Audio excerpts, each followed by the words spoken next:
Hi everyone, welcome back to Feelings Forward. Today I'm joined by Anahita, who's super talented. She's a songwriter, singer, and honestly just a soulful human being.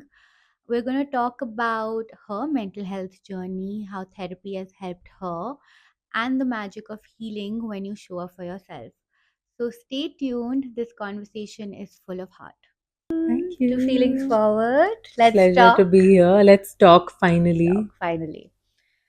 So, you and I go a long way. And when I was sitting and thinking about the question I want to ask you, what this podcast is going to be about, the first thing that came into my mind was Anahita is someone who's so social. So, how do you manage that? You have different groups of friends, you are extremely friendly, you because you have like a range of friends, you're always up and about, meeting different people. How does that work in terms of does that drain you and your social battery? And how do you manage just like boundaries and expectations? So many questions around that pop up in my head. So, thoughts? Okay, lots of thoughts. I am an extremely social person. I think I was just built that way. I think it comes from the fact that I grew up in a in an environment where I was constantly exposed to a lot of different kinds of people Mhm. from a very young age. And I think, as a virtue of just being in a space like that and growing up and having so many activities from a very young age, whether it was dance, my parents really, really wanted me to do a lot of different things. So they put me in all kinds of classes. And I think by default, my wiring is such that I like meeting new people. I love meeting new people and I love learning about what they have to offer, what they're good at, and whether it's a language or a song or anything and everything. I genuinely really, really love meeting new people. And I think the best way to learn about the world is through other people's experiences. So making friends and acquaintances and just taking an interest in people just comes to me very naturally because I grew up like that. Um, the term social butterfly, I don't know how I feel about it because as much as I feel like I am definitely very social, but I don't know how I feel about the term social butterfly because I'm not like it's cute. I like it in some ways or the other, but I sometimes also feel that my socialness, I don't know if that's a word, is also highly misunderstood.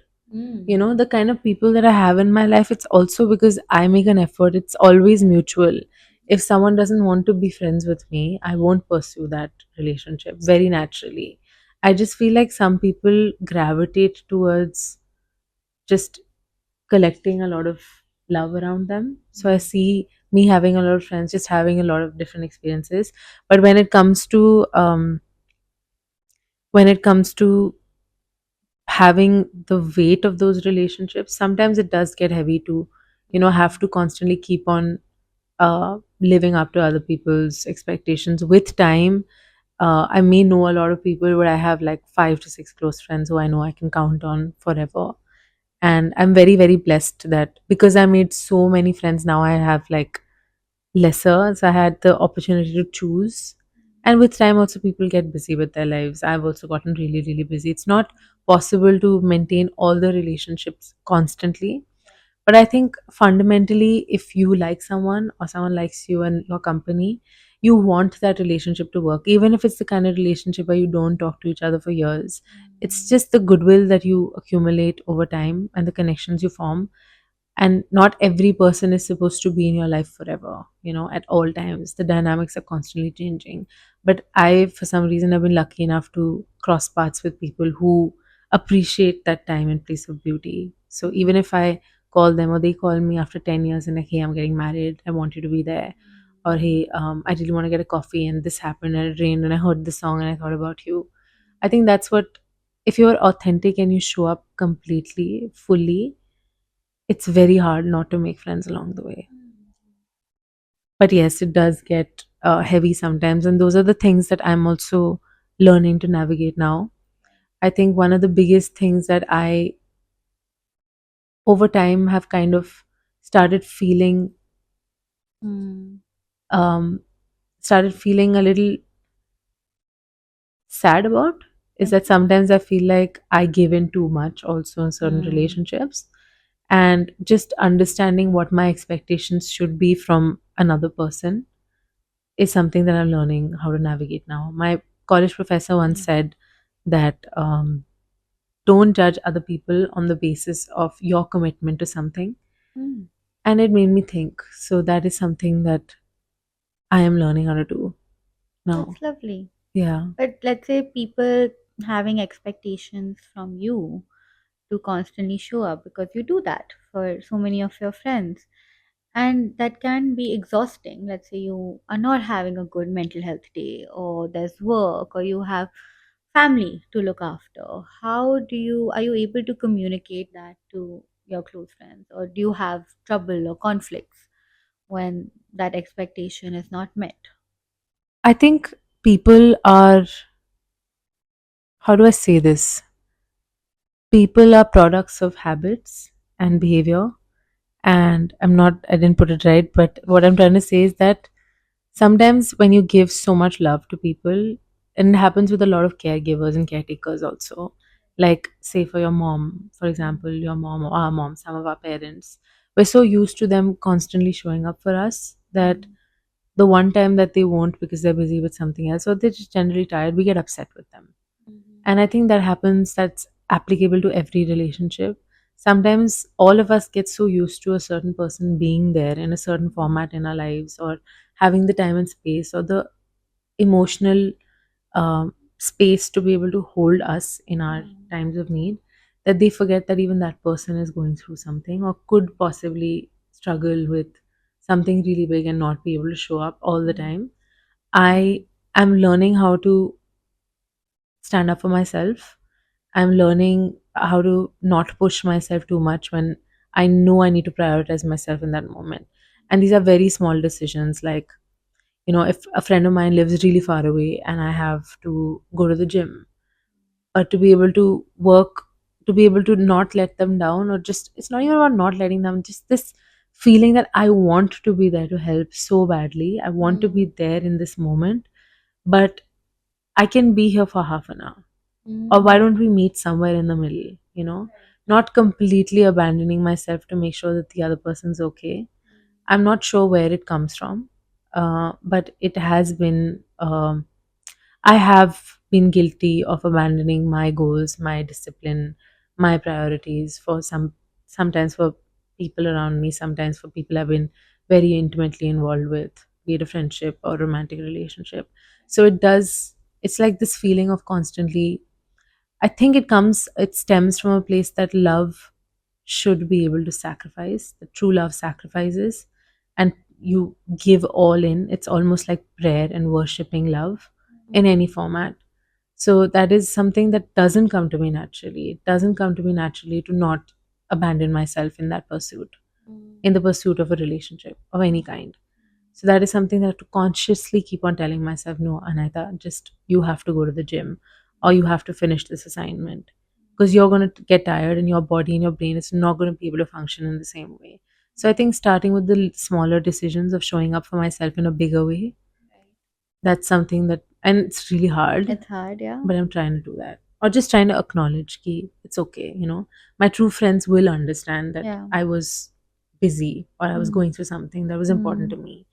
And if there is a conflict, how I deal with it is I address it. Mm. Because even if the person is, it's there's no right or wrong in a situation like this. Mm. It's just about acknowledging that there are feelings on both sides, and I know you're upset about something, and I Mm. know I'm sorry. I'm Mm. really sorry. Mm. I want to make it up to you, Mm. but I'm glad that you did not lash out on me. I'm glad that you gave me my space. I'm glad that you're not ghosted me and you're not ignoring me just Mm. because I didn't show up one day. Mm. So I think it's important to have people around you who actually understand what is important for you and they're Mm. rooting for you as well. Mm. Mm. Right. In terms of setting priorities, setting boundaries, now that you're learning to do that and you're getting better at it every day, one thing that you find that, okay, this is something that comes in the way of me getting better at managing relationships and expectations, one hurdle that you would like to, other people's expectations, or let's say you mentioned two things, other people's expectations, one is your habit or who you are as a person, these two things come up for you, anything else that comes in the way of reaching there? Not really. I feel like in terms of reaching out to, I'm not sure if I got the question right actually. Are you asking me what stops me from pursuing a relationship? No, I'm asking you, let's say you're saying I'm learning how to prioritize Yeah. myself every single day. I have not been able to do that, or I abandon myself because that's the person I am, or I associate love to sacrifice. That's Yeah. one thing.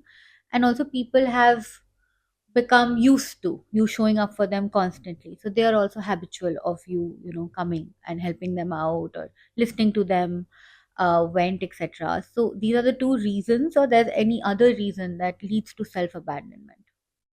I think there are other reasons. I still haven't figured out what they could be. Mm-hmm. I think it's just, yeah, I'm sure that there are other reasons, but it's just there's a lot of conversation that I have with myself, and sometimes those conversations are very healthy, and sometimes they're not. Mm-hmm. A lot of my actions also, I realized very recently, stem from guilt, and it's a very inherent, very deep rooted sense of guilt that I feel sometimes if I don't show up for someone in the way that I would have wanted someone to show up for me. Mm-hmm. And then sometimes it flips around and says nobody shows up for me like I do. So I'm not sure exactly what it is, but I think it's a lot of, I think I show up for people in the way that I would want them to show up for me. And then sometimes I get stuck in the loop of, I did so much for you, why didn't you do this for me? You Mm-hmm. know? And when someone actually does something for me, which is really big, I always get shocked. I'm like, why are you doing this for me? Like, I think, Yeah. I don't know, it's just, I'm not sure. But nothing really stops me from reaching out to people. But I do think that there are things that I talk to about my own self, which create issues for me. Hmm. So yeah, I think there's a lot of it actually. Interesting. And you're seeking therapy, or how does it work? Have you been in therapy, and how was the experience with that? I've been in therapy Mm. for a few years now, more than a few years. Started 6 to 8 years ago, and I was going through a difficult time in my life at the time, and it was really helpful. But what helped me, a few years ago, again, I went to another therapist, and I think therapy is really important because sometimes you don't know what you're feeling. Sometimes you know exactly what you're feeling and you want to hear it from someone else. Sometimes you just want to talk. When we're going through a hard time, or especially when I'm going through a hard time, there are a lot of thoughts that come to my head. There are a lot of feelings. Not every feeling has an outlet. Not every feeling you can discuss with your family and friends. And especially because they may be the reason why you're feeling like that, or they may be one cause. So it really helps to talk to someone who is medically trained to help you navigate your thoughts. And once you can compartmentalize your feelings and your thoughts, you can actually create a course of action, whatever it may be, even if it's a small thing. Um, Therapy has really, really helped me um, in multiple ways. It has helped me dig into the past and try to understand why I behave the way that I do, why I put up with the things that I have been in the past, why it gets so difficult for me to deal with certain emotions, how I act out, um, all of those things, even how I heal or how I navigate all the time that suddenly you have after like entering a new phase of life, whether it's a relationship ending or or the beginning of something else. So I think over time also I have built a very special connection with my therapist, and some of the things that she has said to me have just stayed in my mind. It really helped to have a therapist who, um, it's not about her age, It's just about her demeanor and the way that she actually looks at me and hears me out. Even if I and the thing, like, I thought about this a lot. Everything that my therapist knows about me is everything that I have told her. And I'm a very fair storyteller. I always present two sides of events and then I talk about my feelings. And it really helps to have somebody sit in front of you and actually react to the things that you say and say something that you might have missed out on, or a perspective that you might have missed out on. So for me, I think I'm a very vocal person. I really need communication. It's not like I have 100 friends. There's no दोस्तों की कमी नहीं है, but you don't want to discuss Yeah. all parts of yourself with people who you interact with. And yeah, I think therapy has really helped me channelize my thoughts and identify my own behaviors, which is all I want from therapy. That's lovely. I'm so happy Yeah. to hear that it's helped you in so many ways. Yeah, and it helps to have friends who are therapists also Yes.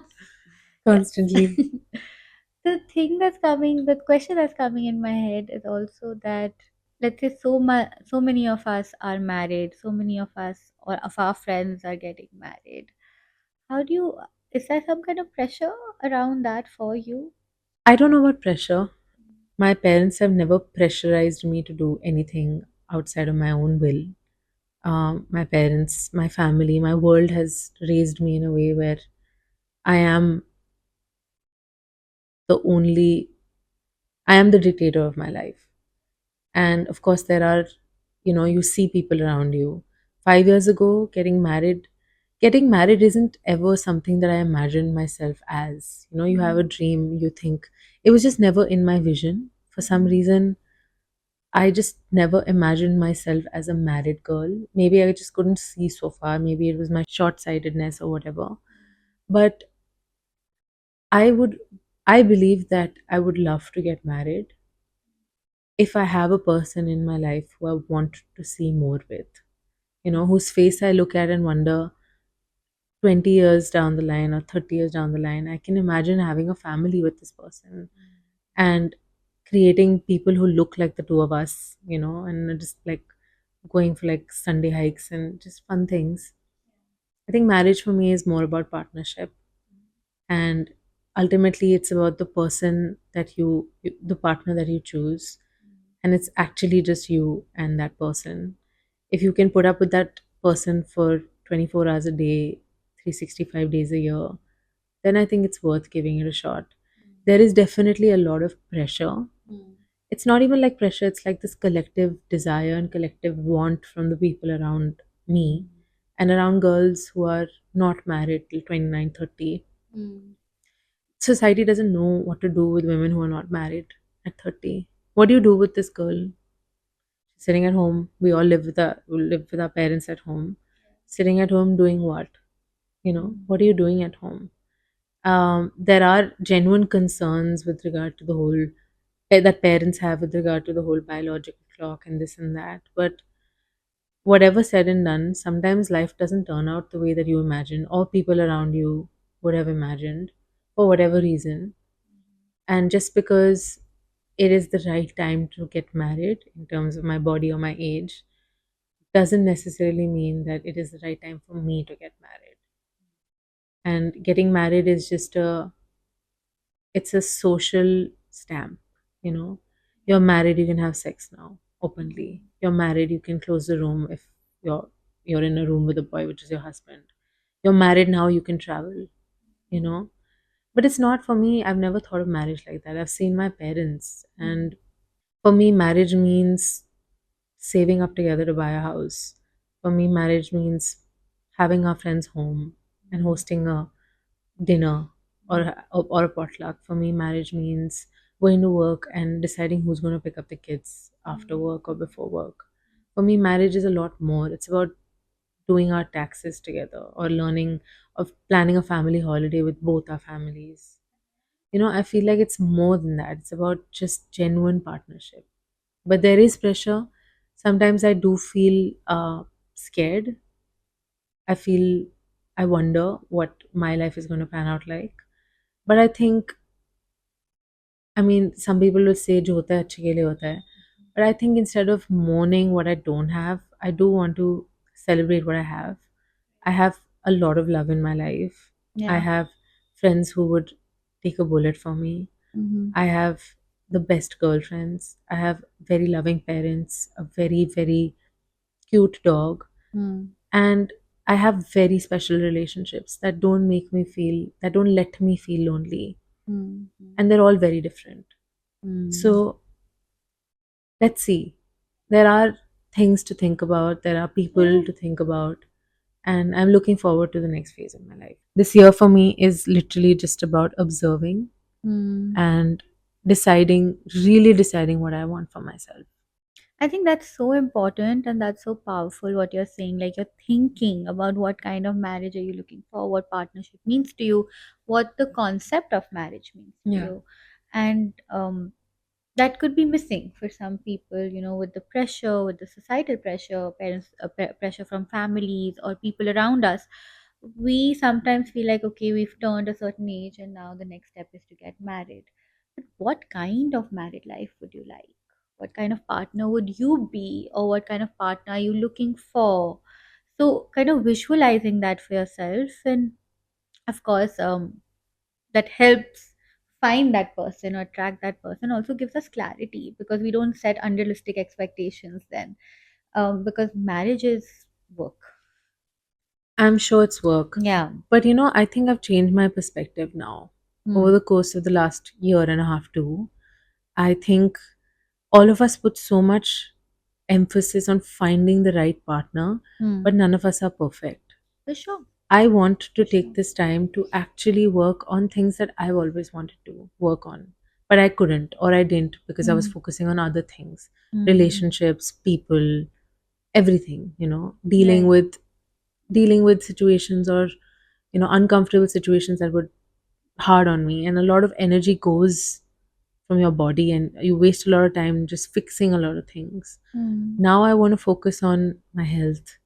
I want to Hmm. focus on being the fittest, happiest version of myself. I want to focus on singing more.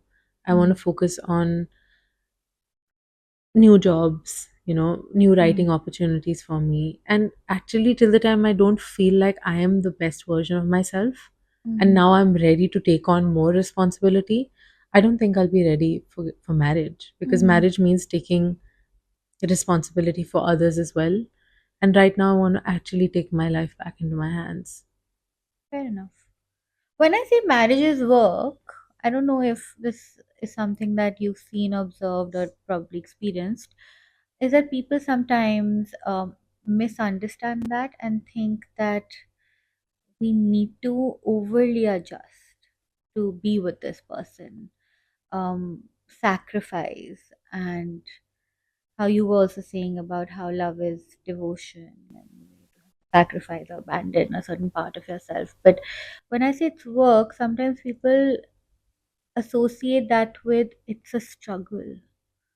I think the differentiation between love is not supposed to cause you so much grief. Yes, it's difficult, but it can't be, and I'm using an overused word, probably toxic, but not unhealthy Yeah. in a way. So to kind of differentiate between what is hard work and what is a constant struggle.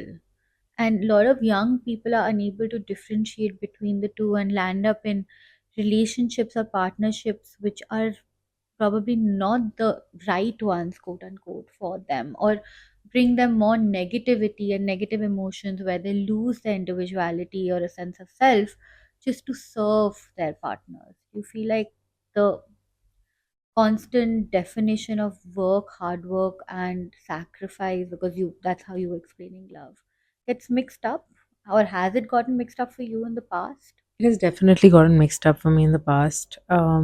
I had I grew up with a very strong sense of morality, Mm-hmm. and I think left alone uh, to make my own choices, I don't know if I utilized my wisdom or my knowledge the little information that I had in the best way. Mm-hmm. I was mimicking a lot of behavior that I saw in my house in terms of what love should look like.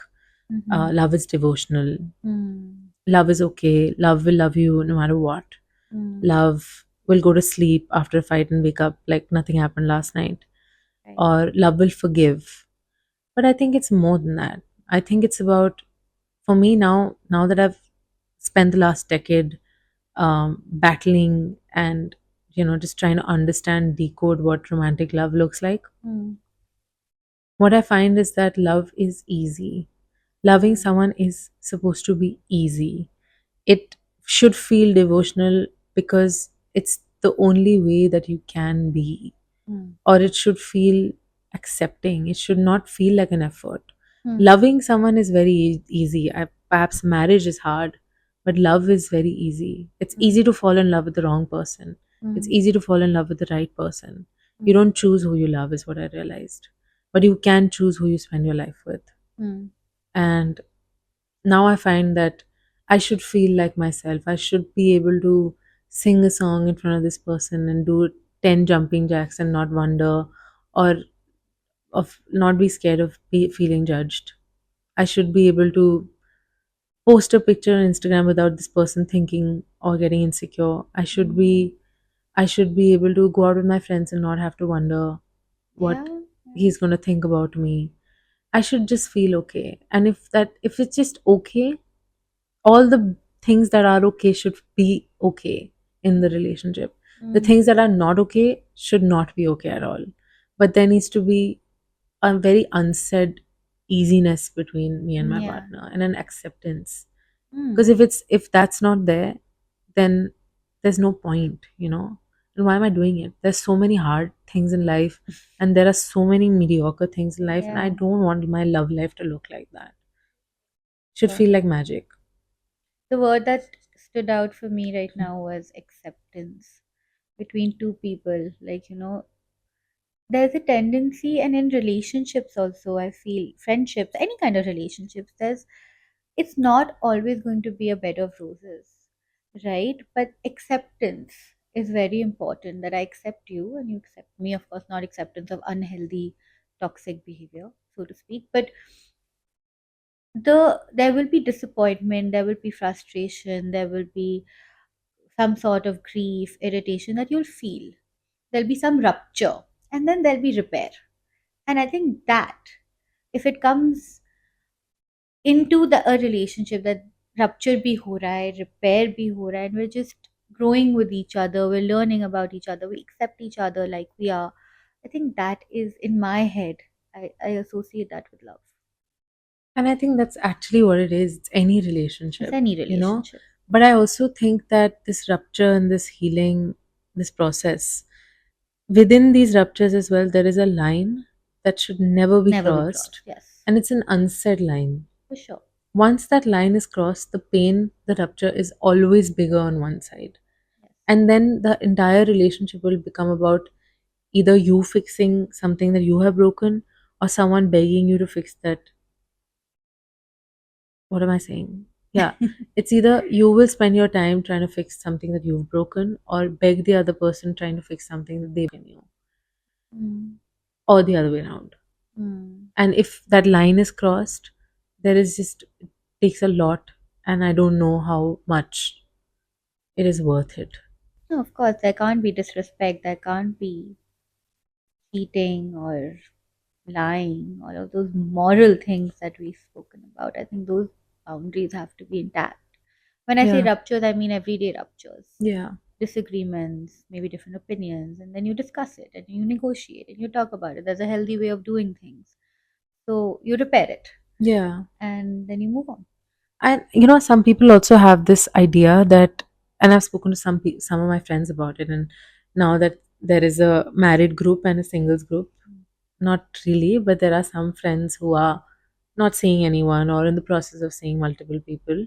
We just talk, like, okay, what do you want from this relationship, that relationship? They have this entire list of things that they want to, that they're looking for.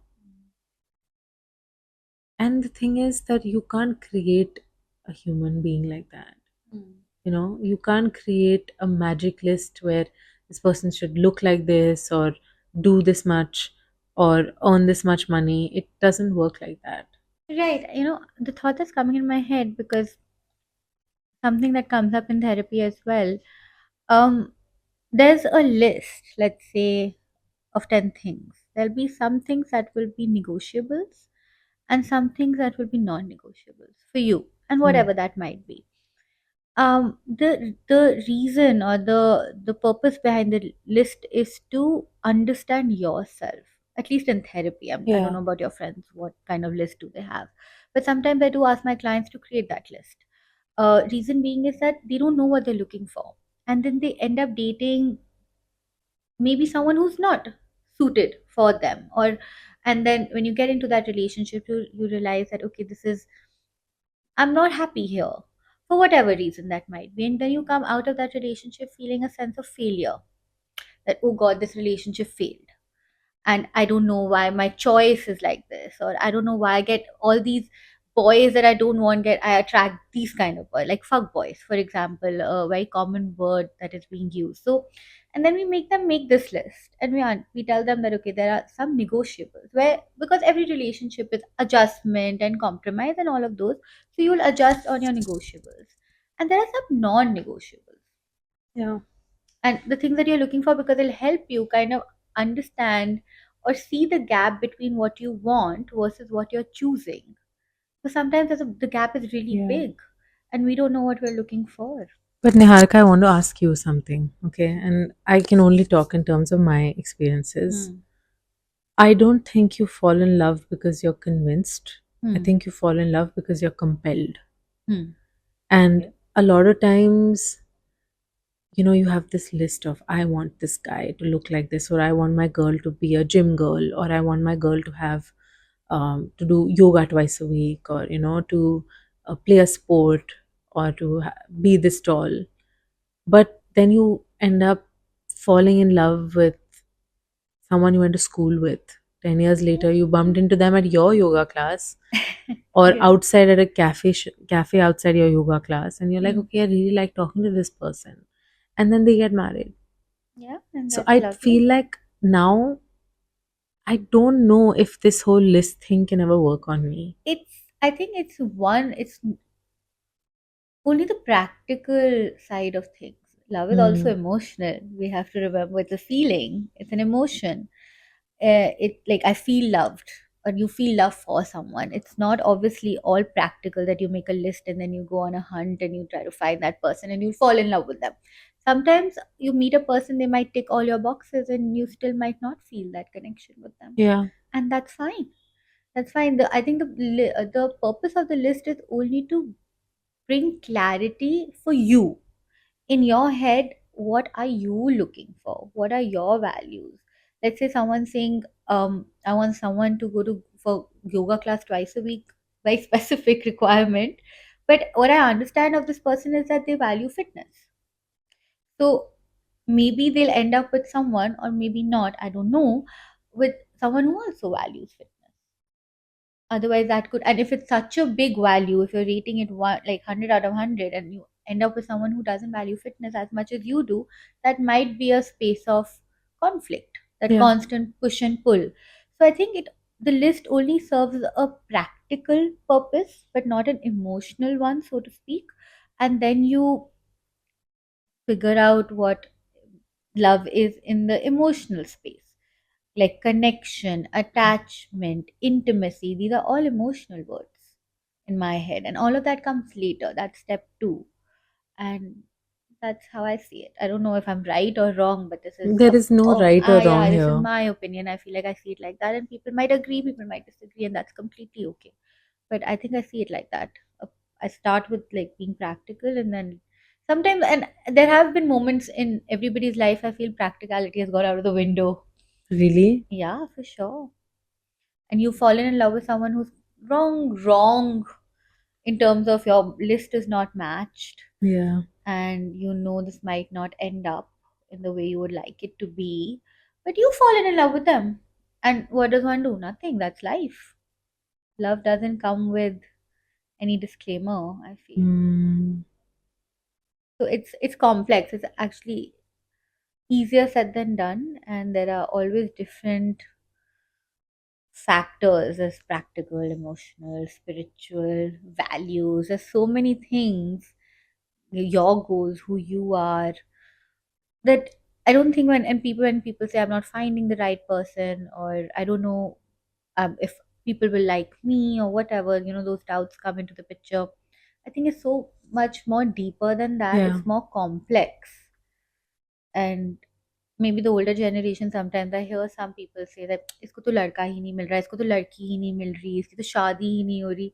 It's really more complex than that. It's not so simple, to find someone who's compatible or matches your Yeah. wavelength. It's hard. It's easier said than done.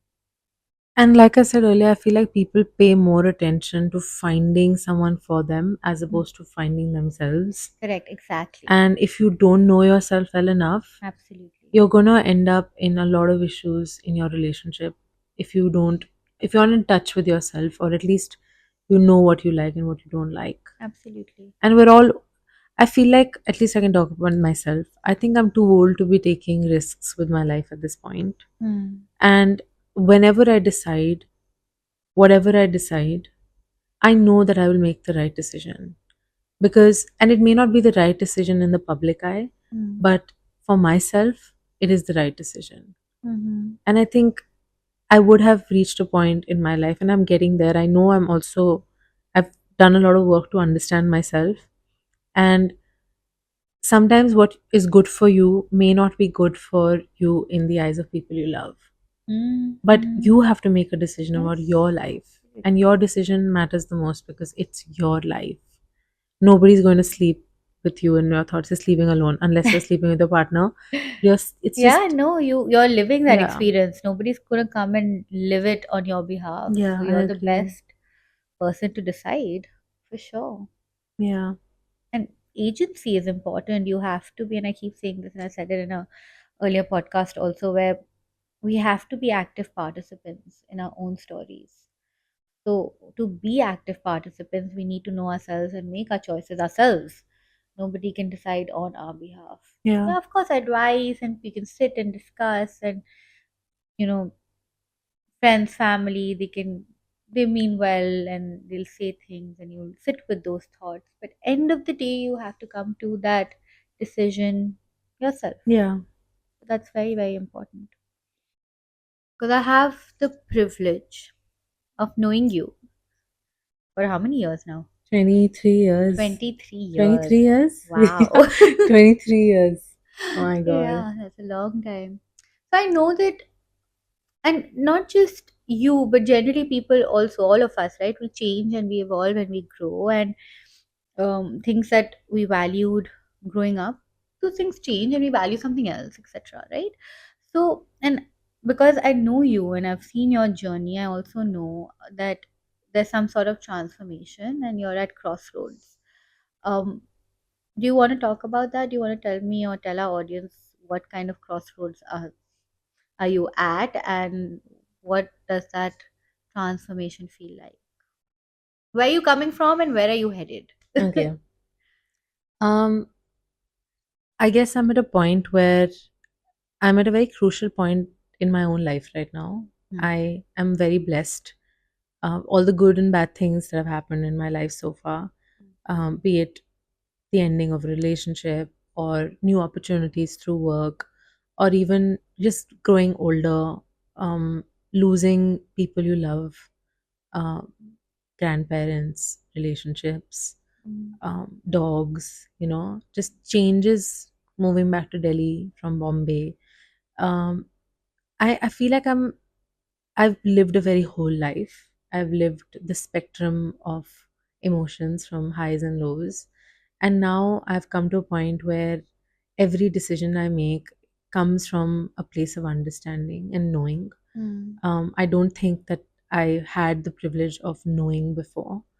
When you're not in the eye of the storm, you feel all you're trying to do is survive through and just plod on.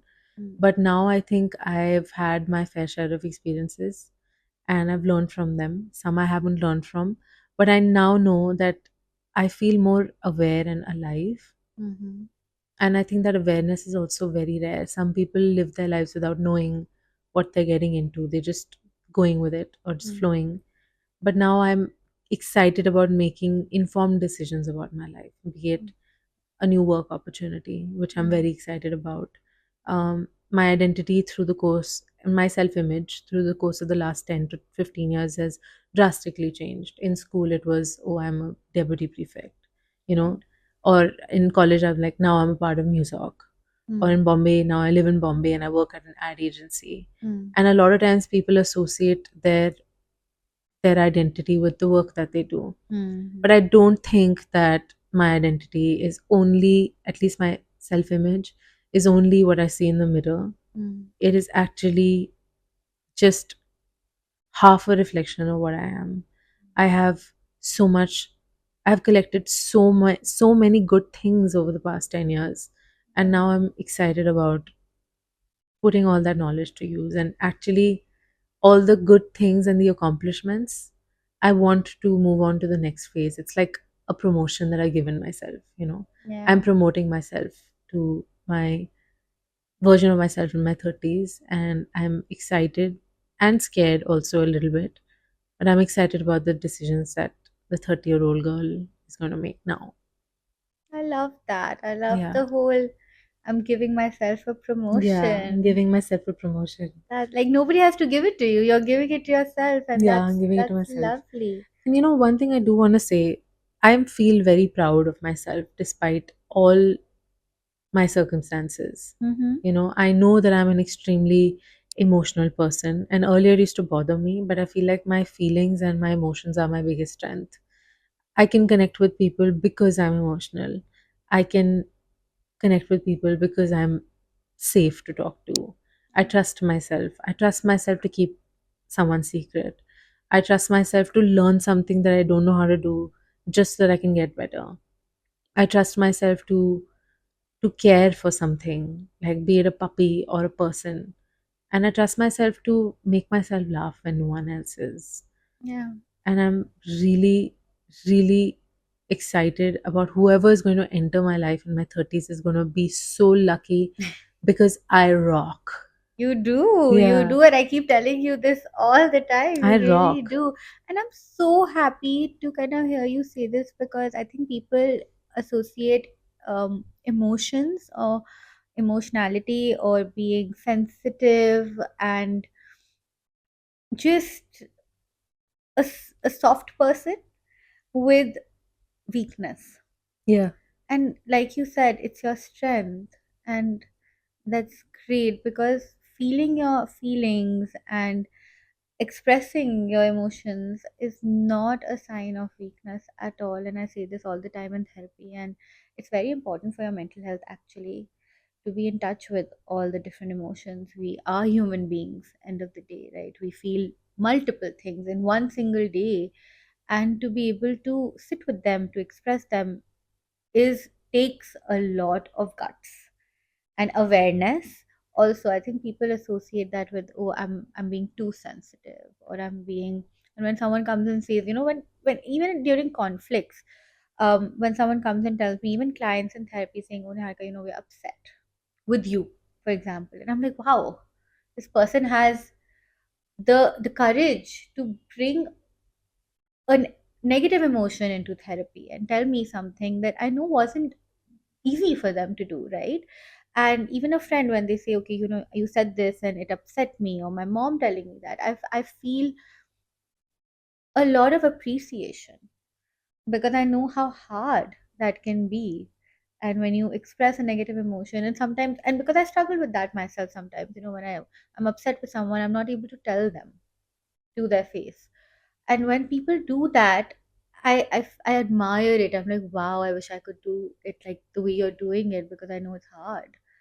So yeah, when you're saying that your emotions are your strength, I love that. And I also want to say that I just want to be, and I know that this podcast is supposed to be, I'm just trying to share my mental health where I am. Mm. I used to earlier worry and get very upset about people not accepting me, especially school friends and Mm. people like for whatever reason. And I I used to really feel like, oh my god, I love this person so much. Why is this person not understanding? Where is this coming from? This, like, why can't I recognize this version of this person? And then I realized that, you know what? I am just gonna be unapologetically myself. Even if it means that I meet someone who doesn't probably like me as much as I like them, and I still greet them with the same love and enthusiasm that I feel for them. It's okay. They can judge me later, but I don't want to show up in a way that is inauthentic to me.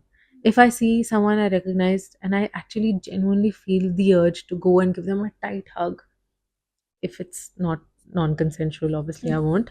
But if I feel like saying hello and feel like being nice to them, I will. It's okay. They can decide what they want to do with that.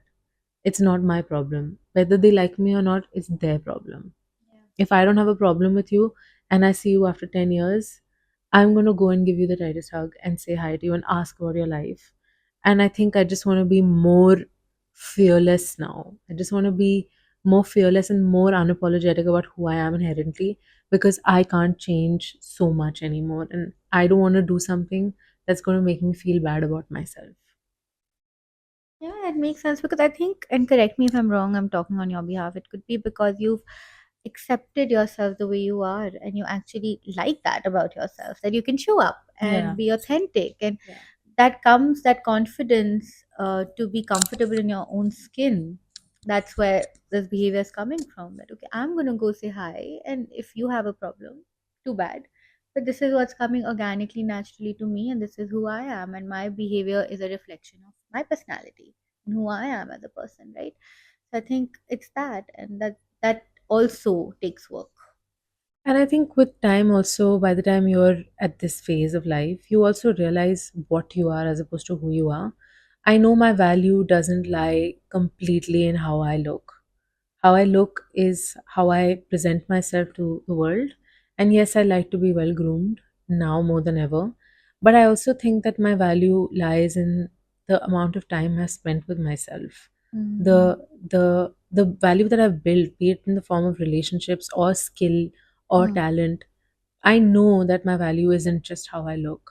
mm, I know that my value lies in my singing abilities, or mm, I'm very funny, or just my ability to connect with a new person and talk to someone without feeling scared. And I know that there is so much, and of course, like, it bothers me sometimes because I have had a history of body dysmorphia, body image issues. But now I just wonder who doesn't have body image issues. My weight can go up and down, mm, but you can do whatever you want. There are lots of surgeries and things, but mm, you can't really change a bad personality. You're mm. stuck with who you are, and if you don't like who you are, then you're in, like, big trouble. And I like who I am, so I'm fine. Yeah, yeah, yeah. If there was like something you could say to your younger self, what would that be? What would I say to my younger self? If I met my younger self now, I would give her a really tight hug and a kiss on both cheeks and forehead, because I Yeah. loved who I was when I was young and unadulterated by bad experiences. I would say hold on, Mm. and I would say the only thing that I would say to her is to walk out, no matter how hard it may be, of a room at the right time. Mm. Be it a party, be it a relationship, be it a job, walk out at the right time. I love that. Yeah. Very powerful. Yeah. Mm. And don't change. Don't change who you are for other people. Mm. Because if you're going to land up like me, you're okay. But, like, you can land here sooner if you all learn how to walk out at the right time. Right. That's a lovely thought. So I'm gonna carry that with me after today's podcast for a really long time. Thank you for that. Thank you, Niharika. Thank you for Thank you inviting me to this podcast. I really appreciate. I appreciate. so much for I'm balancing. Thank you. I Thank you. appreciate. Okay. See you guys. See Thank you you. guys.